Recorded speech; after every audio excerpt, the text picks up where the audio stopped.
Macam mana nak buat bakar mak mertua hampa suka hampa gila-gila macam mana? Tengoklah sana. Sebab paste kita gunakan bahan semula jadi.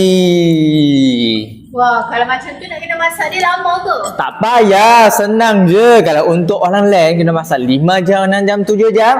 Untuk hampa semua, tak payah. Cuma sak sekejap saja sebab kita dah sedia dah paste sejati, paste rendang kita. Perencah rendang. Jom tengok dia makan.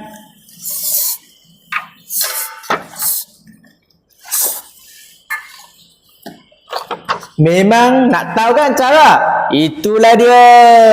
Bagi makan Nyonya 336 punya rendang ni. So, nanti bakal mak mertua hampa pun suka gila-gila lah. Nak beli dekat mana? Senang. Beli dekat bawah beg kuning je.